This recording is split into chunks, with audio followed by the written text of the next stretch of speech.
আর আমরা তো আদিম যুগে আমরা তো ঠিক রকম ভাতে পাইছি না। আমরা এই চা পাতা খায়ে মানুষ কত ঘাম গরমে আমরা কাজ করেছি।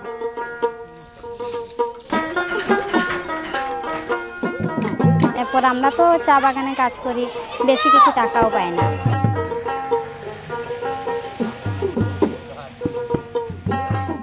এই পর্বের গল্পে অতিথির সাথে আসলাম শ্রীমঙ্গলে একটু ভিন্নভাবে দেখার জন্য।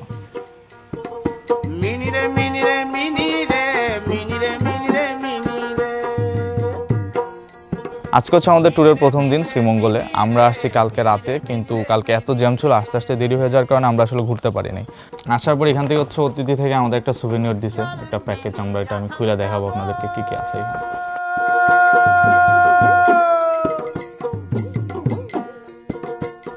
এখন আমরা কমলগঞ্জে একটা চা শ্রমিকদের গ্রামে যাচ্ছি, আর ওনাদের নাম রিকি আসন সমাজ।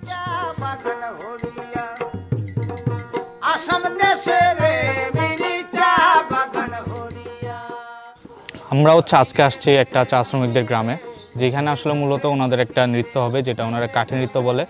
আর এই কালচারাল যে অ্যাক্টিভিটি, এইখানে একটা কমিউনিটি ট্যুরিজম গড়ে উঠছে, যেটা আসলে অতিথি আমাদের কাছকে নিয়ে আসছে। ওনারা এটা ওনাদেরকে অনুপ্রাণিত করতেছে কন্টিনিউ করার জন্য। মানে আমরা যখন বাইরের দেশে যাই ঘুরতে, ওইখানে দেখি যে আসলে আমরা শুধু ল্যান্ডস্কেপ দেখি না, ল্যান্ডস্কেপের পাশাপাশি কালচারটাও দেখি, মানুষের যে লাইফস্টাইল, ওইখানে যে কালচারাল নাচ থাকে, গান থাকে, ওইগুলো দেখার সুযোগ থাকে। বাংলাদেশে কিন্তু আসলে কমিউনিটি ট্যুরিজমটা ওইভাবে গড়ে ওঠে নাই। একই সাথে জায়গা প্লাস ওই জায়গার ঐতিহ্য, ইতিহাস বা মানুষের কালচার যদি ফুটায় তোলা যায়, ওইটা মানে 10 গুণের জায়গায় 20 গুণ হয়ে যায় মানে সৌন্দর্য।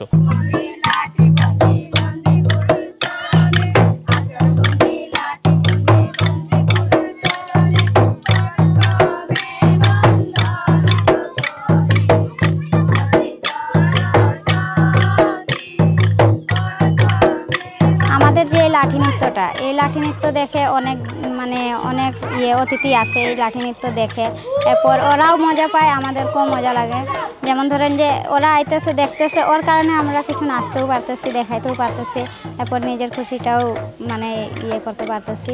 তো এটা থেকে আমরা কিছু টাকা পাই, যা ওইটা থেকে আমাদেরও উন্নতি হয়। এরপরে মনে করেন যে যারা লাঠি নৃত্য করতেছে ওদেরও আর কি কিছু উপকার হয়। নিজে गान गा के लाठी मार के बहुत आनंदित होते रहे, और पाशापाशी हमने पुरस्कार देके जाते रहे, और हमने बहुत खुशी होते रहे। बाबू बोले काम काम, सरदार बोले धरियान, बाबू बोले काम काम, सरदार बोले धरियान, साहेब बोले। পরে খাওয়া দাওয়া শেষ করে রওনা দিলাম মাদার মারিয়া চার্চ দেখার জন্য। যেতে পথে একটা সুন্দর বাজার দেখে মনে হচ্ছিল কোনো মেলা বসেছে। মূলত আজকে চা শ্রমিকদের পেমেন্টের দিন, আর এই জন্যই এই জাকজমক হাট।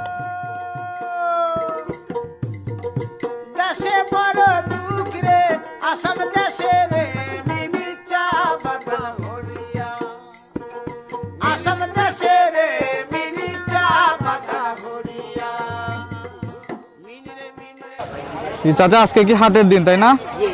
আজকে হাটের দিন কেন? ওই যে চায়ের টাকা দেয় ওই জন্য? আপনি পেমেন্ট পাইছেন কত টাকা? 900 টাকা, 910 টাকা। কি কিনছেন টাকা দিয়ে? চাল কিনছেন? কতটুকু চাল?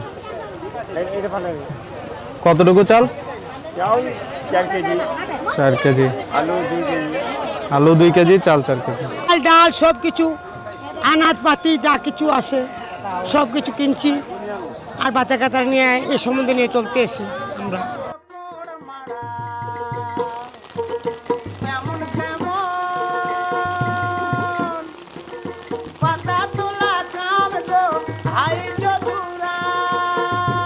খানিক বৃষ্টিতে আটকে থাকার পর আবার রওনা দিয়ে আমরা এখন চলে এসেছি মা মারিয়া চার্চে।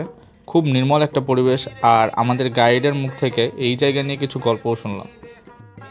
মা মারিয়ার জন্মদিনে এখানে অনেক সাদা প্রজাপতি দেখা যায়, এবং এটা বিশ্বাস করা হয় এটা মা মারিয়ার প্রতীক হিসেবে এই প্রজাপতিগুলো এখানে আসে। এটা একটা পবিত্র স্থান, হাজারো মানুষ প্রতি বছর এখানে ঘুরতে আসে। এখান থেকে আবার আমরা চলে আসলাম ডেনস্টোন সিমেট্রিতে। 1908 সালের দিকে ব্রিটিশরা এখানে এসে এই জায়গার মায়ায় পড়ে যায় এবং বাকি জীবন এখানেই পার করে, এবং তাদের সমাধি দিয়েই এই সিমেট্রি। মূলত গল্পটা আমাদের গাইডের থেকে শোনা। আচমকা খুব ভারী বৃষ্টির কারণে আর আমরা বের হতে পারিনি, আর এই দিন ডিরেক্ট হোটেলে চলে গেলাম, আর এখানে আমাদের প্রথম দিনের সমাপ্তি। মিনির ভাবে চাই যদি আরো দিব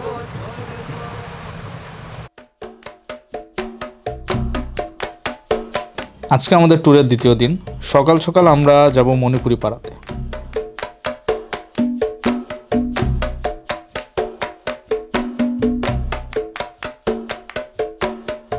খুব সুন্দর একটা গ্রাম আর হাসিখুশি মানুষ।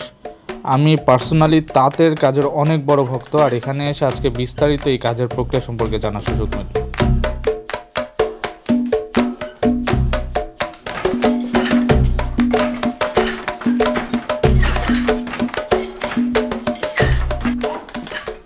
আমি তাঁতের কাজ শিখছি আমার মার কাছ থেকে। আচ্ছা, সূত্র থাকতে আমরা এমনি মার সাথে থাকতে থাকতে আমরা মার কাছ থেকে আমরা এই তাঁতটা বানানোটা শিখছি আর কি। মাসে ওই তো আমরা তো সাহায্য করি, এক সাইড তো আমরা ইয়ে করতাম পারি না, সংসারের একটু ইয়েতে সাহায্য করি। মানে 10টা ওড়না বানাতে পারেন এক মাসে? না না, সপ্তাহ লাগলে 4টি। ওরে সেই, এটার নাম কি? ওইটা মারকুল। আর এটা? ওইটাও মারকুল, মানে ছোট, এটা এই সাইডে তোলার জন্য, আর ওইটা বড় আর কি এখানে। এটার বয়স কতদিন হবে? এটা বয়স তো প্রায় 20-25 বছর হয়ে গেছে, পুরনো। 20-25 বছর? হ্যাঁ, 20-25 বছর। এটা কি আপনার মা বাবা কে এটা চালাতেন? না না, আরেকটা ছিল? আরেকটা চালাতো। হ্যাঁ ঠিক আছে। আর এটা হলো চিরুনি। এটাকে চিরুনি বলে? এটাকে চিরুনি বলে, হ্যাঁ। ও, আর ওইটা হলো গড়া বলে, এভাবে ইয়ে করতে আসছে। এটা তো মানে অনেক জিনিস একসাথে, মাথা, হাত, পা, চোখ সব একসাথে কাজ করতেছে। সবার সাথে কাজ করছে। দারুণ দারুণ, ঠিক আছে।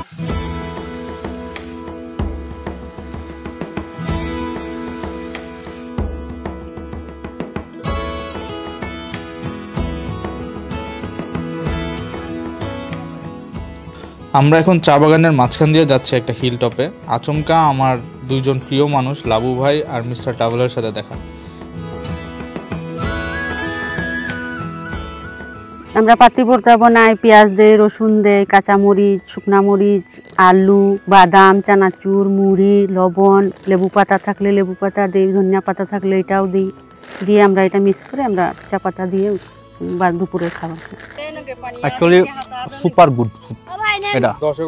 10-এ মনে করেন যে আপনার 10, কারণ কি এই অল্প একটু জিনিসের যে এনার্জি দেয় তাদেরকে, মনে করেন যে সকাল থেকে কাজ করে দুপুর পর্যন্ত, এই দুপুরে জাস্ট এই একটা ভর্তা এবং একটা কিংবা 2টা রুটি খাবে, আবার সেই এক নাগারে কাজ করবে মানে সন্ধ্যা পর্যন্ত। ভাই এই যে কত করোনা আইলো, আইলো, ভাইরাস আইলো, আমরা আরও দেখছেন বাগানে যে কোনো দিন একটা রুগী মেডিকেলে গেছে কিংবা আরও কোনো জায়গায় গেছে, ঠিক আছে। আমরা এই চা পাতা খায়ে মানুষ কত ঘাম গরমে আমরা কাজ করেছি।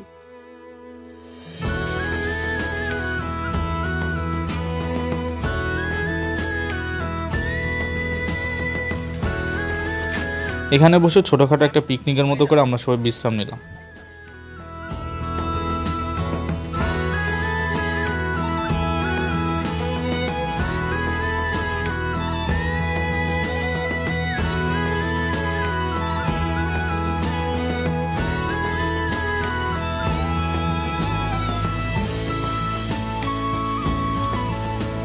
আর এখন আমরা রওনা হচ্ছি ঢাকার উদ্দেশ্যে। আর আমাদের শ্রীমঙ্গলের এই পর্বের গল্প এখানেই শেষ। সবাইকে ধন্যবাদ।